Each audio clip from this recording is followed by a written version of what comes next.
I'm going to take a risk here. I want you to close your eyes, but you can't go to sleep. All right, close your eyes for a second. Everybody close your eyes. I want you to picture in your mind what it is that gives you the greatest joy. The greatest joy. Just try to focus for a second, get that in your mind. It could fall into a couple of categories. Maybe it's an activity. Maybe it's something you enjoy doing. Maybe it's a thing, something you enjoy owning or getting more of, like money, I don't know. Or maybe it's a person, it's a relationship. Whatever that is, I want you to picture that in your mind, whatever brings you the most joy. Now just for a moment, kind of bask in the emotion that comes along with that activity, with that person, with that article that you want more of, whatever it is. Just experience those emotions in your mind. All right, now everybody open your eyes and look back up here. Whatever brings you the greatest joy, you probably don't want anybody else to mess with, right? I mean, we don't like joy crashers in our lives. Let's say you enjoy going and doing something. Let's say you're a guy and you like hunting or fishing. You don't want anybody to talk bad about your truck, your gun, or your boat, right? I mean, you don't want anybody to dish you about that. You don't really care whether or not they enjoy it, but you certainly don't want them to talk bad about it. Maybe for some of you ladies, you enjoy shopping. You enjoy getting jewelry, or maybe some clothes or some shoes. Like the worst thing that could happen is if that's what brings you joy, and there's nothing wrong with that, but if that's what brings you joy and you walk into a party or you walk into church and somebody looks at you and says, "What do you have on?" Like that would just be the end of it, right? I mean, that would be a joy crasher. That would be horrible. Or think about it. If what brings you joy is a person, maybe it's your spouse or your kids or a parent or a significant other, somebody that you really, a best friend that you spend a lot of time in.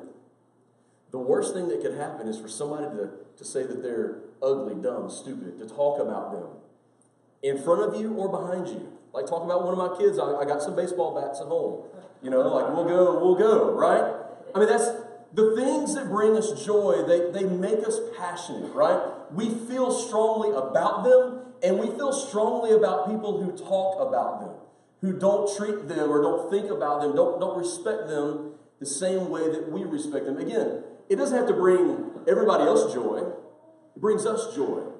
We don't want somebody talking bad about what brings us joy. Have you ever thought about what brings God joy?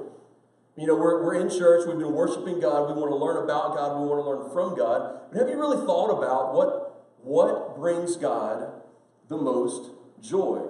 And we could probably talk about 2 or 3 different things. As a matter of fact, I have this sort of life verse. Some of you probably have a verse that is very special to you. There's a verse in particular that for years has been special to me. And it's a verse that, if you've known me for years, you may have even gotten an email from me. I don't put it at the bottom of my emails anymore, but for a long time, it was at the bottom of all of my emails. It was at the bottom of the physical letters that I wrote, and it's this verse, 3 John 1:4. I think it's going to be on the screen.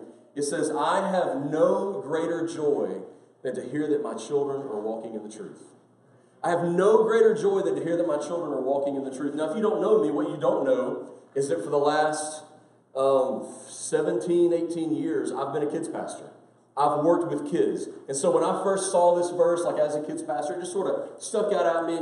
And I thought, man, this is awesome. This is what I'm about. I love my kids, but I love everybody else's kids. And nothing brought me more joy in ministry than to hear about a child who was putting into action in their life what I was teaching them, what the volunteers who volunteered with me or the other staff who worked with me, what we were teaching kids. Nothing brought me greater joy. But here's the thing. John, who wrote this is like his letter. This is his personal feelings, right? Me and John, we feel the same way. This is not "Thus saith the Lord." This is John, the beloved disciple of Jesus. But I think as I read through the New Testament that he could have easily ended that sentence with "Thus saith the Lord." See, I believe what brings God the most joy is the next generation. The next generation is God's greater joy. And I think we as a church need to understand what that means for us. Now, some of you, like you've already you're shutting down on me already because you don't picture yourself as the next generation. You picture yourself as the last generation, the older generation. You probably are thinking, like right now, like this is going to be one of those messages where Pastor Chris encourages us to volunteer in Awana or VBS or student ministry. And it's all about the kids. Look, I want you to volunteer in those things. I think we all should. But that's not exactly what I'm talking about when I talk about the next generation. And when I say I believe what brings God the greatest joy is the next generation, I'm not just talking about kids. We're going to get to that in a second. But so we need to define the word generation. We need to figure out what is the next generation all about. So play a little game with me. All right, let's talk about the generations that are still alive today. We're going to put a couple of pictures up on the screen, and you can just kind of call out what you think this picture represents. What generation does this picture represent? Let's get that up there. Somebody. I think I heard a couple of people say it, the greatest generation. All right, this is a picture of raising the flag at Iwo Jima. You know, up until about 1945, if you were born before 1945, then you would be considered part of the greatest generation. This generation has been called the builders, the ones who really kind of built the infrastructure. Like my grandfather, when he came back from the war, he jumped on a bulldozer and built one of the largest earth dams, made out of earth in the world, and helped build that thing. I mean, it's that generation that built. We call them the builders. They've also sometimes been called the silent generation. But we often refer to them as the greatest generation because of the wars that they went through, the things that they struggled through. This generation, without a doubt, lived through the Great Depression, and it shaped who they are. We probably have like some of the younger of the greatest generation still in this room today, but we don't have too many of the greatest generation left. And there's this leadership guru. His name is Tim Elmore. If you have an opportunity to read Tim Elmore books or study, I mean, Tim Elmore kind of talks about the generations, and he leads the next generation to be young leaders. And what he says about the greatest generation, for each generation, he kind of has a sentence, a life paradigm, where he's trying to sort of sum up everything about them in a sentence. And for the greatest generation, this is his sentence: be grateful you have a job. That's like if you could just sum up the greatest generation in a verse, or in a sentence of sort of what represents what they've experienced. Not what they're most passionate about by any means, but what their life experience has sort of left them with. It was, be grateful you have a job, because a lot, unfortunately, because of the Great Depression, for a long time didn't have much of a job. But they worked hard for what they had. And then we have this next picture. Who is this? What are all those people? Who do you think they represent? The boomers. All right, now some of these people are boomers themselves. Some of them were part of the greatest generation. But the boomer generation grew up when all of this stuff was going on. You know, they were teenagers, young adults. They were born from about the year 1946 till about 1964. This is my dad's generation. Now, for those of you who are younger than me and you've never heard of the boomers or the baby boomers, the reason that they were called baby boomers is, remember that greatest generation that all went away to war? Well, they were away for a long time, and there were a couple of wars that they fought in, and when they came home, they missed their wives a whole lot. And boom, there were lots of kids. I mean, literally, there was a huge population explosion in the U.S., and that generation boomed. Now, here's what you need to know about the baby boomers. We talk a lot today about like the millennial generation and maybe even my generation, Generation X, feeling very entitled. We got our entitlement from our parents and grandparents, the baby boomer generation.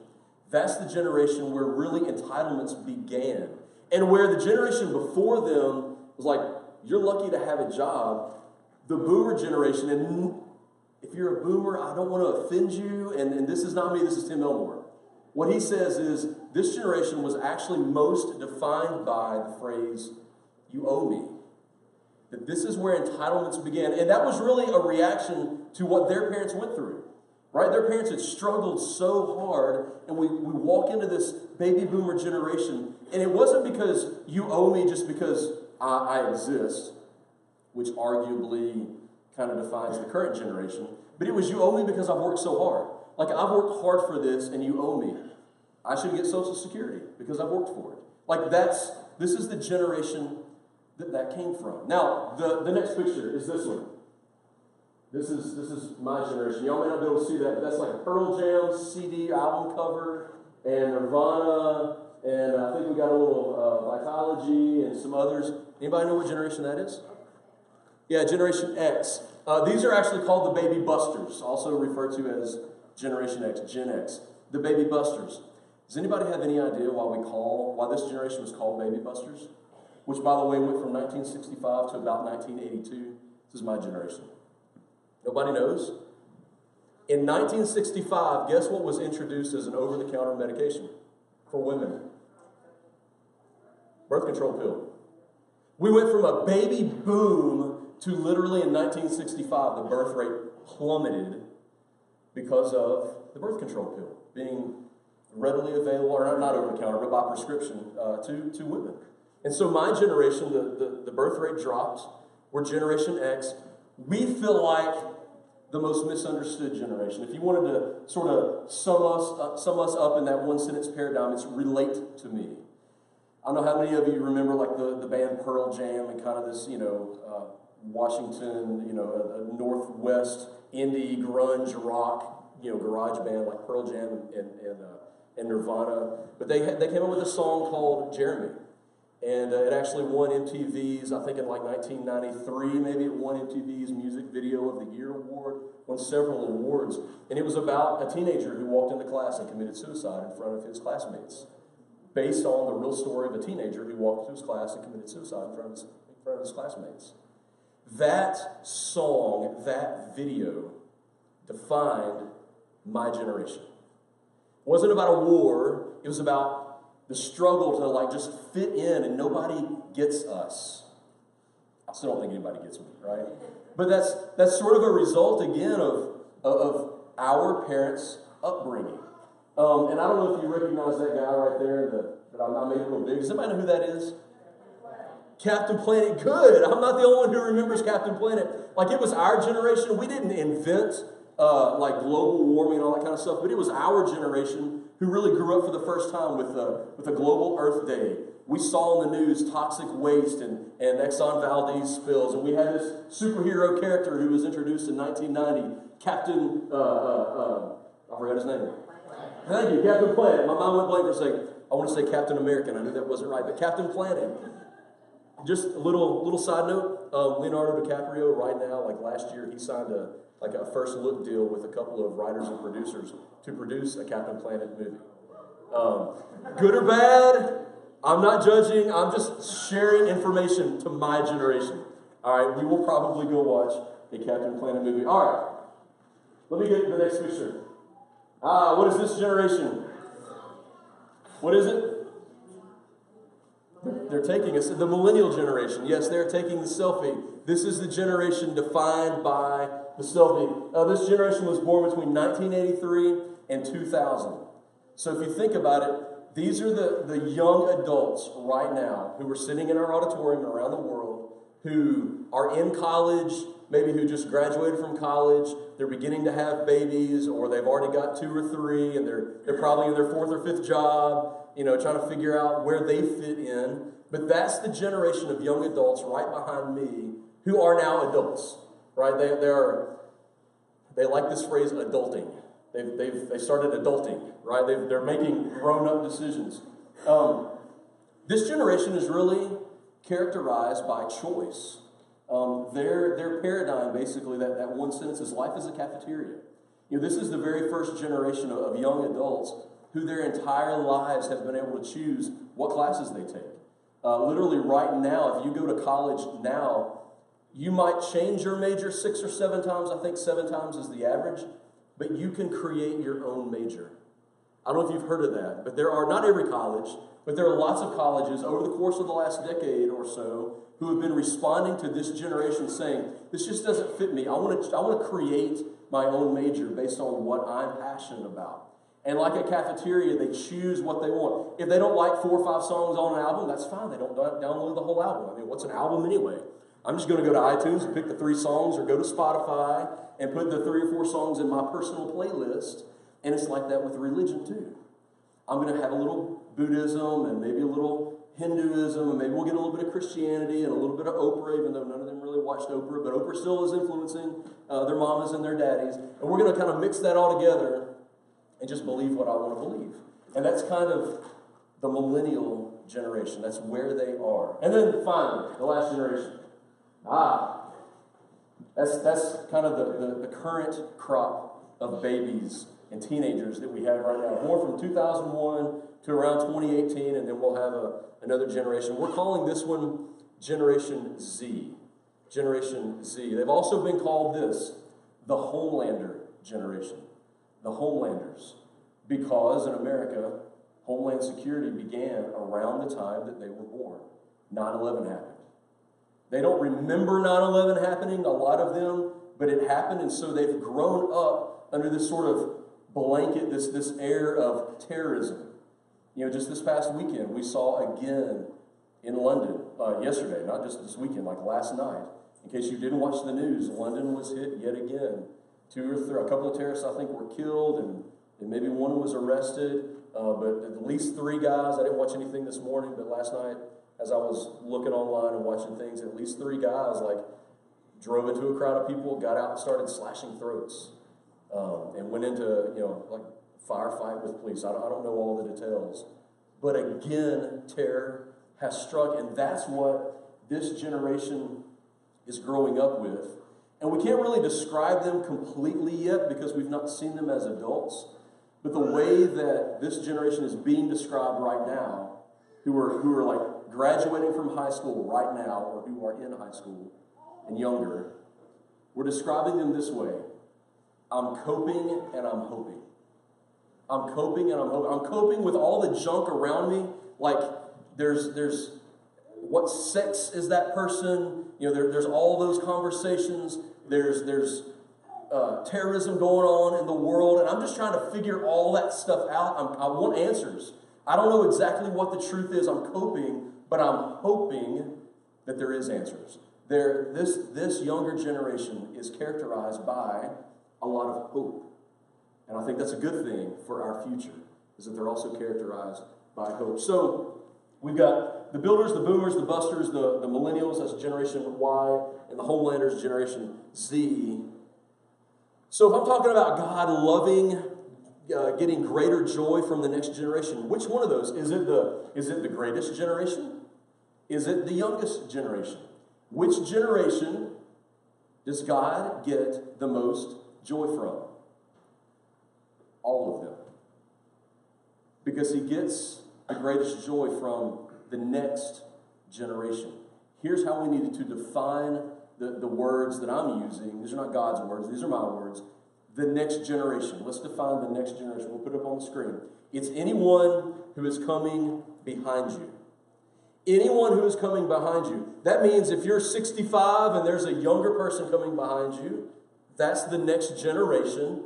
God gets great joy from them. That means if you're 16 and there's somebody coming behind you, and we're going to talk about what that means, but if you're 16 and there's somebody coming behind you, there's the opportunity for them to bring and for you to bring God great joy through investing in the next generation. But the next generation is anyone who comes behind you. Let's think back about 3 John 1:4. I have no greater joy than to hear that my children are walking in the truth. John was not writing to children. He wasn't writing to kids. He was writing to adults. And what he was saying is that my spiritual children, the adults, the senior adults, the middle-aged adults, the young adults, and the kids, my spiritual children bring me great joy when I hear that they're walking in the truth. And I think that God says the same thing. So my spiritual children are the next generation. Your spiritual children, those who are walking behind you in their faith, that you're bringing to God, that's the next generation that brings God great joy. So let's go to Luke chapter 15. If you got your Bibles, if you don't, some verses are going to be on the screen. But if you've got a Bible or a device, you've got YouVersion, by the way, you can always carry your Bible with you on your phone. If you've got a smartphone, the Bible app is a great app. You can sync it online, like I'll read and take notes and highlight and stuff, sometimes in my physical Bible and also a lot of times in my phone now. But if you don't have a Bible, let us know. We'd love to make sure that you can get a Bible in your hands, in your life, because we believe that Jesus and his word changes lives. We're going to be in the book of Luke, Luke chapter 15. Luke is in the New Testament. A lot of people think that Luke is one of Jesus' disciples. But if you think that, he's not. He wasn't one of the 12, one of the original 12. But Luke is a guy who we see as an historian. He's somebody who asked a lot of questions, who was certainly there at some of the events around Jesus' life, probably saw some of them firsthand, probably some of the accounts in the book of Luke. He made notes as he interviewed other people that were eyewitnesses. We believe that Luke was probably one of Paul's disciples, that he probably went on mission trips with Paul. As a matter of fact, he did. He was with Paul. So maybe he sort of grew up and learned about Christ and was influenced by Paul. And Luke is also, by the way, the most, if you just count the words, he's the most prolific writer in the New Testament. He even wrote more verses than Paul wrote, even though Paul wrote more books. Luke wrote more of the New Testament in the book of Luke and the book of Acts, which chronicles the beginning of the early church. So in Luke chapter 15, Luke sort of records these stories, 3 stories that Jesus tells. And we're going to kind of peek into why the next generation, or how the next generation brings joy to Jesus, is God's greater joy. So in Luke 15:1, it says this: tax collectors and other notorious sinners often came to listen to Jesus teach. Now, I'm going to stop right there for just a second. Tax collectors and other notorious sinners, often. This was a regular thing. All right, regularly, people who were nothing like Jesus came to where Jesus was, and they liked hanging out with Jesus. And what may be even crazier is that Jesus liked hanging out with them. And it drove the right people crazy.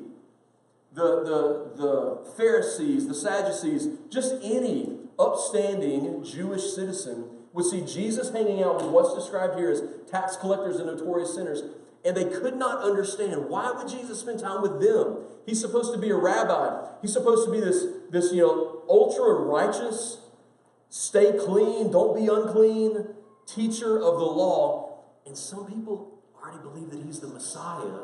Like, why would that guy hang out with those people? And I've talked about this before. Notice that it says tax collectors and other notorious sinners. The Jews had this way about talking about people. They kind of classify people. And I mean, let's be honest, we do the same thing. They had regular sinners. I mean, that's kind of like me and you. We sin, we confess, God forgives us, but we're sort of the normal regular sinner. And then there were the notorious sinners. Those were the guys that or maybe the ladies that, you see them walking in the room, and there's like this little group over here sort of whispering, like, did you see what she wrote on her Facebook wall? That's so trashy. Or, she's the one, or he's the one that did that. Whatever that is. I can't believe that he did that. Those are the notorious sinners. But then there was like a whole other category for tax collectors. The Jews looked at them as literally unsavable. That God could never forgive a traitor like a tax collector. Like, murderers could be forgiven, thieves could be forgiven, but tax collectors, they were just going to die and go straight to hell. I mean, let's be honest. We all still believe that about the IRS today, right? I mean, we still, no, I'm just kidding. But seriously, that's kind of how they were classified. And Jesus hung out with those people. And it surprised the crowd. So here we've got Jesus hanging out with those people. And we see in verse 2 that others are kind of upset about that. They're watching him. And so Jesus decides to tell a story. And so he starts telling the first of 3 stories. And as he tells the story, it's about a shepherd. Jesus was a masterful storyteller, a whole lot better than me.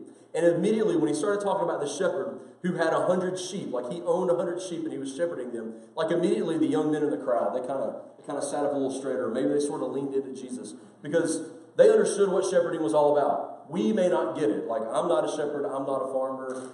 You're probably not a shepherd, although maybe some of you have worked with other cattle or on farms or ranches or whatever. But for Jesus' day, those young men, like, they sort of leaned into it. Because if you owned 100 sheep, like that was no small herd. Like this is a guy who kind of knows what he's doing, right? He's got 100 sheep. He knows what he's doing. You know, it's like he's driving like the F-150 King Ranch edition. You know what I'm saying? Like they would love to have that. You know, maybe he's got his own ATV and like a Remington 763 in the back seat. Like he's on his way hunting. I don't know what's going on, but these guys, like they're leaning in. They want to know about this guy that Jesus is telling a story about. And then Jesus says that the shepherd loses one of his sheep. Like, oh man, that's horrible. Can't believe that he lost a sheep. But that's not a surprise, because sheep, they knew were pretty dumb animals. Like, they'll wander off, right? And it's nothing new that they would lose a sheep. And they also, I don't think they're surprised by what Jesus says next. Because next Jesus says that the shepherd of the 100 sheep leaves the 99 and goes in search of the lost sheep. And all the guys listening, they're like, of course he did. Because who's going to, it's like this. It's like going out hunting and leaving, and like accidentally leaving your gun in the woods. Like when you get home, are you just going to go, oh baby, I forgot my gun, I'm just going to go buy another one? No, right? You're gonna leave your kids, you're going to leave your wife, you're going to, drive your truck back out and get it, muddy again, and you're going to go find your gun. Ladies, if you leave your cell phone at the grocery store or at a restaurant, right? Your brand new iPhone 7 Plus, whatever that is, with like the $30 case and screen protector, or maybe it's a $100 case, I don't know. You leave it there. Are you just going to go, I'll just buy another one? No, you're going to go get it, right? It's lost and you want to find it. That's the way the shepherd was, and that's the way the young men were. It did not surprise them that the shepherd left the 99 in search for what was lost. That was part of his livelihood. That's part of what made him money. It wasn't easy to replace that sheep. So he goes out, he finds it, he brings it back, and they're probably also not surprised by the fact that the shepherd kind of throws a little party. He gets his friends together, the other shepherds in the field, and they celebrate. I've got my sheep, and I brought him back. I found him, I brought him back. But what probably does surprise them just a little bit is what Jesus says next. Luke 15:7 says this. This is Jesus speaking. In the same way, there is more joy in heaven over one lost sinner who repents and returns to God than over 99 others who are righteous and haven't strayed away. There's more joy in heaven. And they're probably looking at each other going, wait, I thought we were talking about sheep. Like, how did this turn into God in heaven? And is he saying that, is he saying that the riffraff that Jesus is hanging out with, all those lost people, all those sinners, is he saying that they bring more joy to God than we do? And so Jesus goes on, he tells another story. He says, wait, how about this one? So there's a young woman, a young maiden. She's probably, maybe she's engaged to be married, but she's probably marriage age. She's got these 10 silver coins. More than likely, this is her dowry. This is what her father has given her to promise to a man who's going to marry her. And so often what they would do is they would take these 10 silver coins that were very valuable. It's like a day's wage, or maybe a silver coin, a month's wage. They would take those silver coins and they would weave them into a part of their headdress around their head, or maybe a beautiful belt around their waist, something that would draw the eye to the prettiest part of them, either their eyes or their narrow waist, or whatever it was, because they wanted to attract the man, but they also wanted to show the man, this is like what you get. You get to marry into some stable wealth if you marry into my family. And so all the maidens, all the young women who are maybe, not married yet, they're looking for a young man, they immediately sort of lean in and they start listening to Jesus. And Jesus says, and she lost one. One day, this young maiden, she lost one of her silver coins. And I'm sure that there was sort of this audible gasp. When all the ladies heard what Jesus said, they couldn't believe that she would lose a coin. How could she be so irresponsible? How could she lose a coin like that? It'd be like losing your engagement ring. But Jesus goes on to say, she cleans the whole house from top to bottom. As a matter of fact, she works late into the night. This is so important to her that she continues to work late into the night. She's got to burn some extra oil. She's lighting the oil in her lamp. She's using the resources of her family to finally find the lost coin, and she does. And the Bible says that when she finds it, she jumps on her iPhone 7 Plus and she gets on Facebook and she FaceTimes live with everybody and say, look, I found my... No, she didn't really do that. But she does throw a party and says, look, I found my silver coin. Rejoice with me. I can still get married. He's still going to love me, right? And so, in Luke 15:10, I think they're kind of shocked when Jesus says this. In the same way, there's joy in the presence of God's angels when even one sinner repents. And again, I think they're kind of sitting back going, really? Is Jesus trying to tell us something? Is Jesus trying to tell us that those sinners bring more joy to God than we do who, we wear the right clothes, we live in the right houses, we go to the temple every single week, we never miss, we tithe, we even tithe on the herbs in the jars at our house. If we own oregano, we give 1/10 of our oregano every year. And that brings less joy to God than those sinners standing over there. And so Jesus tells another story, one last story, about a young man who we would call the prodigal son in church. And he walks up to his dad one day, and I think, all the dads are listening. Maybe it's getting close to Father's Day. I don't know if they had that back then. But all the dads start listening. And Jesus says this young man walks up to his dad and asks for his inheritance. He wants to go ahead and move out of the house early. And listen, this would be like me walking up to my dad and saying, drop dead, or better yet, just give me all your money because I'm tired of waiting for you to drop dead. Men didn't inherit, we don't inherit today our father's or our mother's inheritance until they're dead. And back then it worked the same way. So he literally walks up to his dad and says, just drop dead and give me everything that you owe me. I don't know if that sounds like a boomer or a millennial. I'm not sure. But I'm sure it's not a Buster or a Gen Xer. That would be me. I'm nothing like that. But probably some of the parents listening, they thought, man, that's just that. If he would just come live in my house for a week, I'd straighten all that out, right? And they're shocked because they expect the father to say no, to say get out, you've got to leave. Or maybe he would even follow the law and take this son outside the city gates and have his friends stone him to death like the law required him to do. But he doesn't. He gives his son the money, and his young punk son does what most young punk sons do. When they get a little bit of money, he spent it all. He goes out and he parties with his friends. Maybe he gets a nice little apartment. I don't know. I don't know how long it lasted. I don't know if it lasted a couple of weeks or a couple of years. But I guarantee you this. The whole time that he's away, that father was bearing the shame of what his son was off doing. Because you see, the rest of the community around him, every time he walked by, he was the dad that everybody whispered about. Have you heard about that guy? I cannot believe he would raise his kids that way. Have you heard about his son? Have you heard about what he's doing? I heard that he was in this city and he was just throwing money away. I can't believe that I had so much respect for him as a dad, but I don't have any respect for him anymore. And that's the kind of shame that this father bore for weeks, months, years, we don't know, because it's just a story. That's immediately what will be going on in the minds of everybody listening to Jesus that day. And they would probably be saying something like, hey, I heard that he goes to the end of his driveway every day and he sits in one of those little bag chairs and he waits and he watches. Well, yeah, if that was my kid, I'd sit in one of those little bag chairs and sit there with my rifle and wait for him to come back so I can shoot him when he comes back home. How disrespectful could you possibly be? But Jesus goes on with the story and says that the young man, he spends all of his money. He finally kind of comes to his senses and realizes, if I just go back home, maybe my dad will make me one of his servants. Maybe he'll welcome me in and just give me a job. He doesn't have to call me a son because I've done everything that a son could do to disown my own father. And I'm certain my father will disown me. But at least maybe he'd give me a job and I'd have something to eat. And so the son goes back home.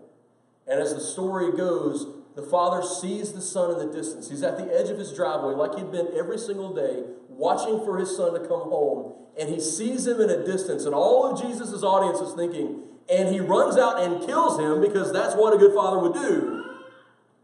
But instead, he runs out and he embraces him. He tells his other servants, let's put a ring on his finger, put a new coat around his shoulders. Let's give him a change of clothes. Let's clean him up. Let's throw a party. Let's go out and get the fattest cow we've got, and let's have a barbecue.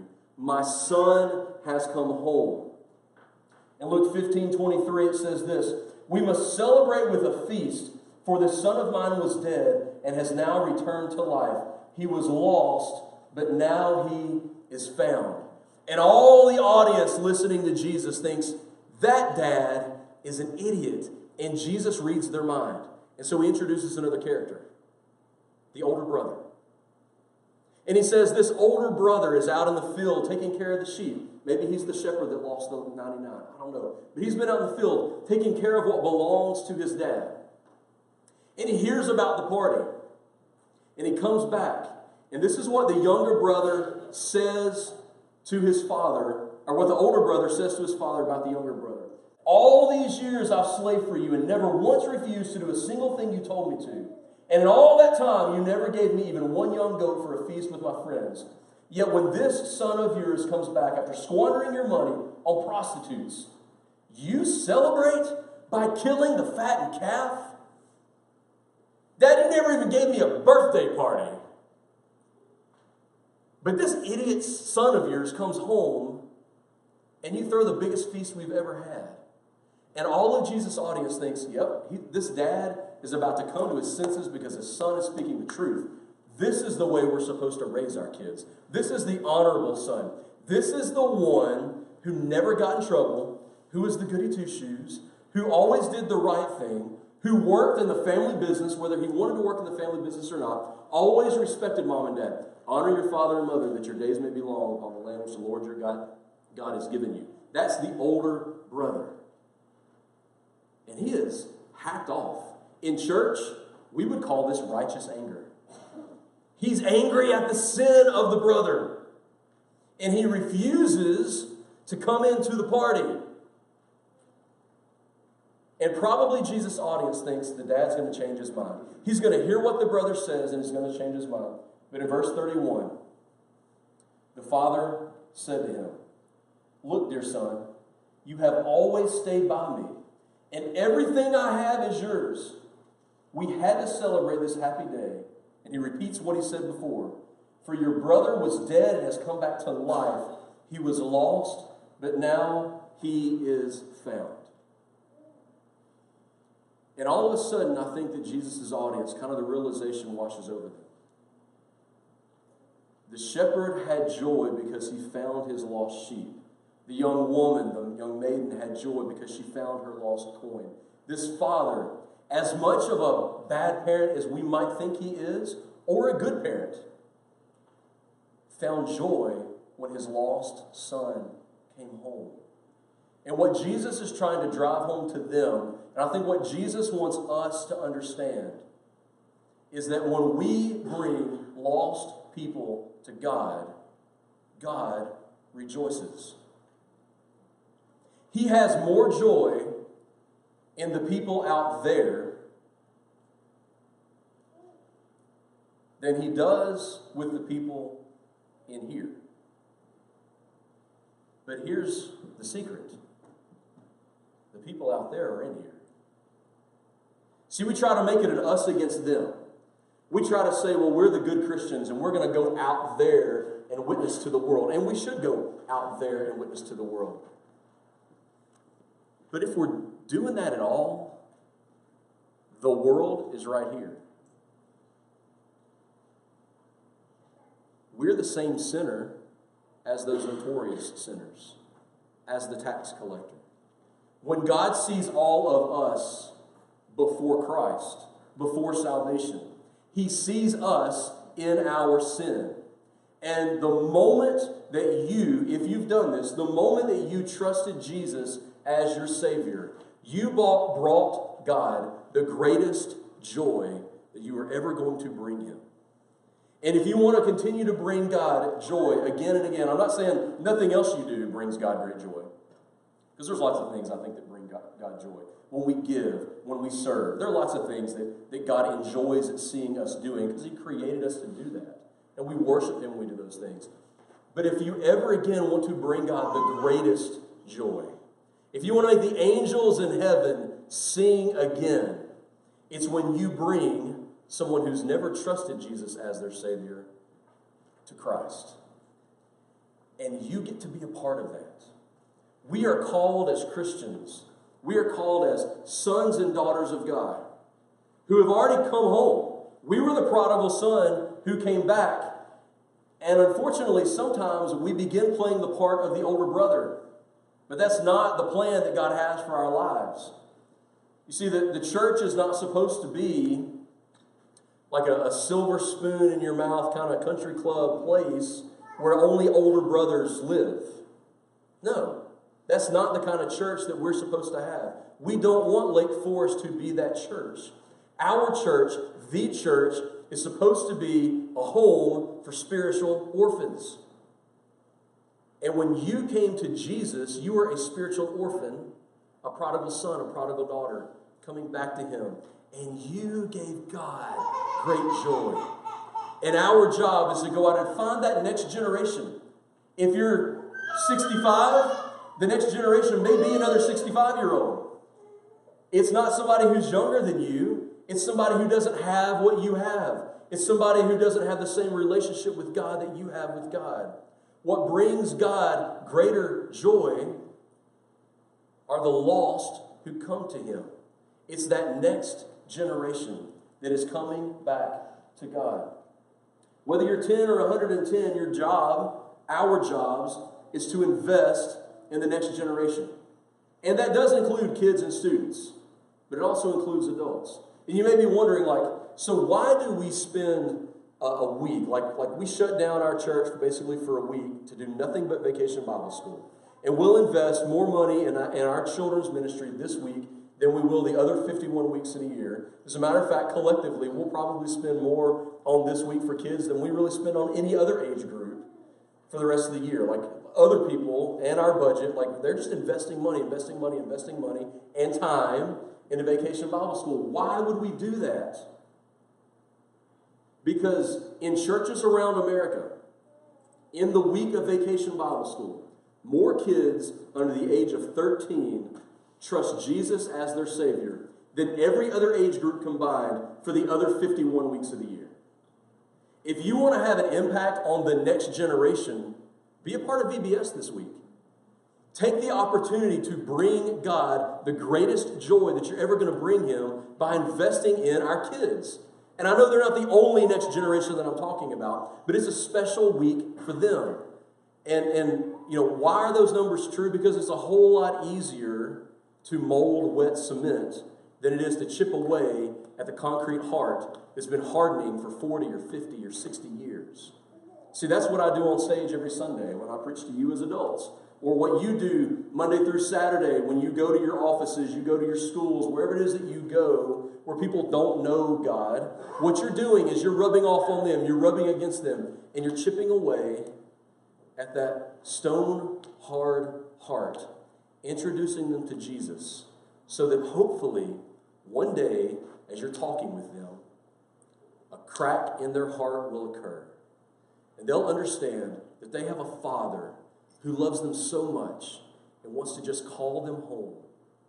And in that moment when they trust Jesus as their Savior, you get to experience the joy of bringing them to Christ.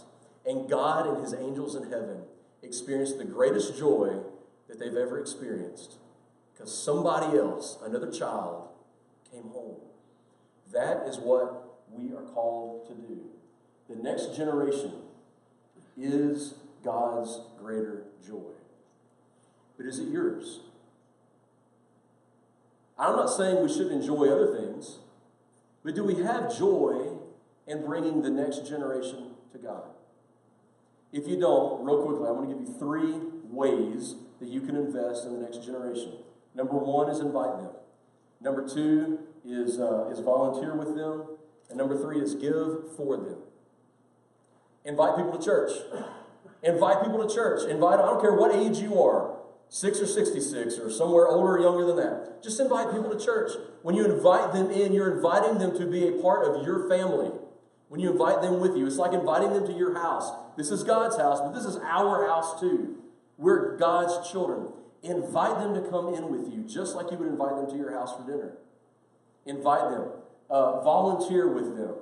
If you're not, again, volunteering in VBS this week, I would encourage you to do that. Volunteer in our student ministry on Sunday nights. Volunteer in Awana. Volunteer to lead a class. Volunteer to lead a group of adults. It doesn't have to be kids. But volunteer to lead the next generation to Christ. Volunteer to go on a mission trip. And then number 3, give. Everything that we do as a church, it does cost money. And I don't like to preach on giving all the time. But the reality is, when you give your tithes and your offerings, it goes into investing in the next generation. We are all about seeing our neighbors and the next generation changed by Jesus and His Word. That's what we keep the lights on for. That's what we pay salaries for. That's what we invest in material for. That's why we want to do a financial learning experience. Because we want to be able to free up young Christians and older Christians to be able to give more, but to also be able to enjoy life. We want them to see that God doesn't want something from them all the time, but that God wants something for them. We want to invest in that next generation. And when you give, you do that. So this week, that's the challenge. The challenge is, are you finding joy in what brings God greater joy? Are you taking that area of your life, which is, frankly, it's your time and your money. It's where you spend your time and your money. Are you taking that area of your life and are you putting it under God's will plus God's timing and living a greater life? Let me pray for you.